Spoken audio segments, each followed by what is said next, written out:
વડોદરા શહેરની નવી કલેક્ટર કચેરી ખાતે જિલ્લા સંકલન સમિતિની મહત્વપૂર્ણ બેઠક યોજાઈ હતી। બેઠકમાં વાઘોડિયા વિધાનસભાના ધારાસભ્ય ધર્મેન્દ્રસિંહ બાપુ, ડભોઈ વિધાનસભાના ધારાસભ્ય શૈલેષ મહેતા તેમજ પાદરા વિધાનસભાના ધારાસભ્ય ચૈતન્યસિંહ ઝાલાની વિશેષ ઉપસ્થિતિ રહી હતી।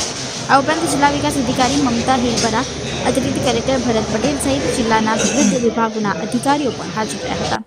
બેઠક દરમિયાન તમામ ધારાસભ્યોએ પોતાના વિસ્તારોના પ્રશ્નો અને મુદ્દાઓ રજૂ કર્યા હતા। ડભોઈ વિધાનસભાના ધારાસભ્ય શૈલેષ મહેતાએ પોતાના વિસ્તારના વિકાસ સંબંધિત પ્રશ્નો ઉઠાવ્યા હતા, જ્યારે પાદરા વિધાનસભાના ધારાસભ્ય ચૈતન્યસિંહ ઝાલાએ પાદરા તાલુકાના મુદ્દાઓ અંગે રજૂઆત કરી હતી। સાથે જ વાઘોડિયા વિધાનસભાના ધારાસભ્ય ધર્મેન્દ્રસિંહ બાપુએ પણ પોતાના વિસ્તારના મહત્વપૂર્ણ પ્રશ્નોને લઈને અધિકારીઓ સમક્ષ રજૂઆત કરી હતી।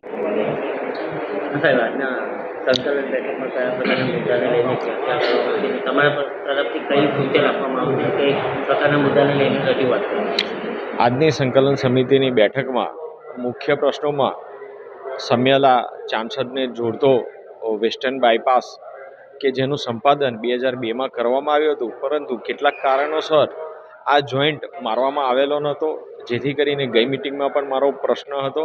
તો ગઈ મિટિંગથી આજ દિન સુધીમાં જે તે જગ્યાનું સંપાદન અને કબજો લઈ લેવામાં આવ્યો છે અને ટૂંક સમયમાં જ આ બંને રોડને વેસ્ટર્ન બાયપાસ કે જેને જોઈન્ટ મારી દેવામાં આવશે સમિયાલાથી, જેથી કરીને રાહદારીઓને ખૂબ જ અનુકૂળતા રહેશે। સાથે જ વડોદરા કોર્પોરેશનમાંથી એસટીપીનું પાણી એ સમિયાલા થઈને પાદરા તાલુકાના સોગડા ખુદ પાટોદ થઈને નદીમાં જાય છે, જે પાણીના નિકાલનો યોગ્ય રસ્તો ન હોવાથી રસ્તામાં કેટલાક નાળા બનાવવાની જરૂર છે અને એ નાળું ન હોવાને કારણે આ પાણી અમારા પાદરા તાલુકાના ગામોમાં એ તળાવમાં, વરસાદી કાંસમાં આ બધી જગ્યાએ પ્રસરતું રહે છે, જેથી ત્યાં પાણી જમા થઈ રહે છે। તો આ યોગ્ય નિકાલ કરવા માટે, નાળા બનાવવા માટેની મારી રજૂઆત હતી।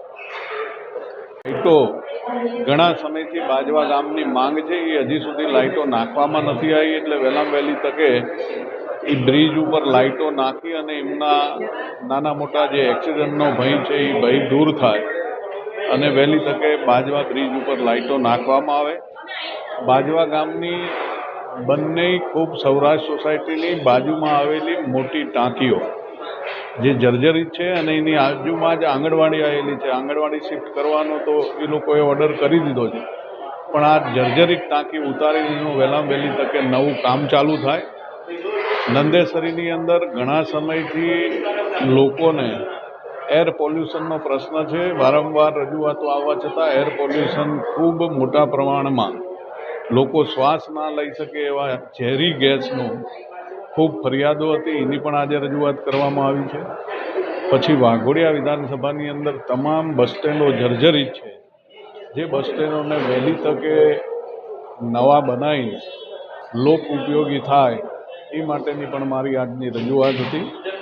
બીજું, મહીસાગરનો 150 કરોડ રૂપિયાનો જૂથ 52 ગામ જૂથ પાણી પુરવઠાની યોજના જે છે, એ યોજનાની અંદર પાણી લોકોને ડોળું મળે છે, સ્મેલ આવે છે, એના કારણે લોકો પીતા નથી, એટલે આજે નવો ફ્રેન્ચવેલ બનાવવાની દરખાસ્ત કરી અને સરકારની અંદર વહેલામાં વહેલી તકે મૂકવામાં આવે, જેથી કરીને આ 52 ગામ જે છે એ 52 ગામ જે અત્યારે પાણી નથી પીતા એ પાણી ઉપયોગ કરી શકે, એ માટે તેને વહેલી દરખાસ્ત ગાંધીનગર મોકલી આપે અને વહેલામાં વહેલા ફ્રેન્ચવેલનું કામ ચાલુ થાય।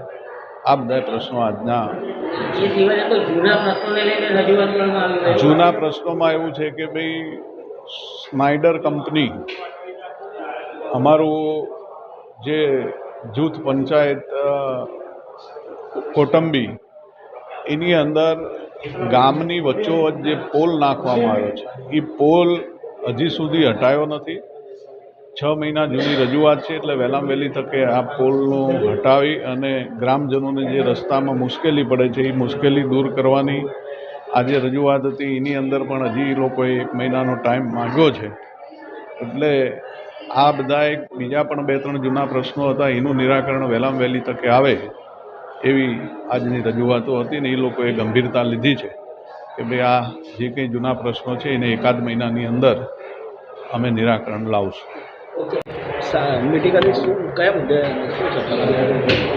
મને વઢવાણા ખાતેની જે કેનાલો છે એનું રિપેરિંગ આ લોકોએ ચાલુ કર્યું છે, જ્યારે અત્યારે પાણીની જરૂરિયાત હોય પાક માટે, તે વખતે રિપેરિંગ થતું હોય, પાણી બંધ કરાવ્યું છે, એ બાબતની રજૂઆત કરી છે કે ખેડૂતોને પાણી બંધ કરવાનું હોય તો પહેલાં ઇન્ફોર્મ કરવું કે જેથી એ લોકોના પાકમાં નુકસાન ના થાય. આ બાબતનું કીધું છે ને 1 વીકમાં એ લોકોએ કામગીરી પૂરી કરી દેશે એવું કીધું છે કે જેથી ખેડૂતોને તકલીફ ના પડે. જે કેનાલની કામગીરી જે ધીરી ચાલે એ અઠવાડિયામાં કર્યું. અણખોલ ખાતે સરદાર ધામ બન્યું છે અને સરદાર ધામમાં 1500 છોકરા અને 1500 છોકરીઓ રહી શકે એવું આયોજન છે. ટૂંક સમયમાં એનું ઉદ્ઘાટન થવા જઈ રહ્યું છે.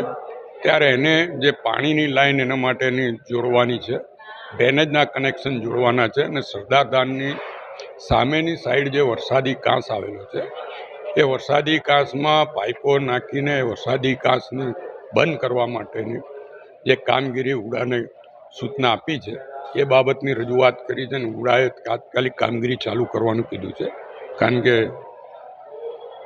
મધ્ય ગુજરાતમાં સૌથી મોટું સરદાર ધામ આજે અણખોલમાં બન્યું હોય ત્યારે એમને તમામ સગવડ આપવાની આપણી ફરજ છે વિદ્યાર્થીઓ માટે, અને એની કામગીરીઓ ટૂંક સમયમાં ચાલુ થઈ જશે એવું ઉડાના અધિકારીઓએ જવાબ પણ આપ્યો છે. સાથે જ જે અત્યારે ગેસની પરિસ્થિતિ છે, લોકોને તકલીફ પડે છે, સાથે સાથે સંસ્થાઓને પણ તકલીફ પડી રહી છે.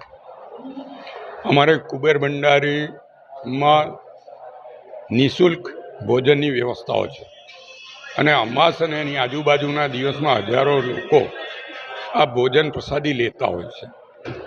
ત્યારે ત્યાં આગળ ગેસના બોટલોની તકલીફ ના પડે એને માટે સાતોદ પાસે વૃદ્ધાશ્રમ આવેલો છે, એ લોકોને પણ વૃદ્ધાશ્રમમાં તકલીફ ના પડે જેટલી પણ જિલ્લામાં સાર્વજનિક આવી સંસ્થાઓ હોય કે જે નિઃશુલ્ક ભોજનની વ્યવસ્થા કરતી હોય કે આવા વૃદ્ધાશ્રમો હોય, વિદ્યાર્થીઓની હોસ્ટેલો હોય, એ તમામ ઠેકાણે ગેસને તકલીફો ના પડે એ બાબતની ચર્ચા કરી છે અને એમના તરફથી પોઝિટિવ રહ્યા. કારણ કે અત્યાર સુધી 100 બોટલનો એમનો કોટા હોય તો એની જગ્યાએ 10 જ બોટલ આપે તો 10% જમવાનું થઈ જાય.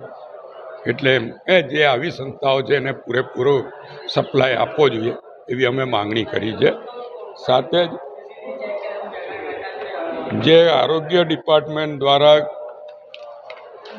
બેડ ખરીદવામાં આવ્યા એ બેડ 75,000નો એક બેડ, એની બાબત ગઈ સંકલનમાં પણ રજૂઆત કરી હતી અને આજ વખતે પણ રજૂઆત કરી. એની તમામ વિગતો અમને જાણ કરવા માટેની અમે વાતચીત કરી છે. આ બાબતમાં તમામમાં આજે કલેક્ટર રજા પર હોય, ડીડીઓ મેડમ ચાર્જમાં હતા ને એમણે હકારાત્મક પ્રતિસાદ આપ્યો છે. એટલે અમે જોઈએ છીએ કે આવતી વખત સુધીમાં આ બધા પ્રશ્નો હલ થઈ જાય.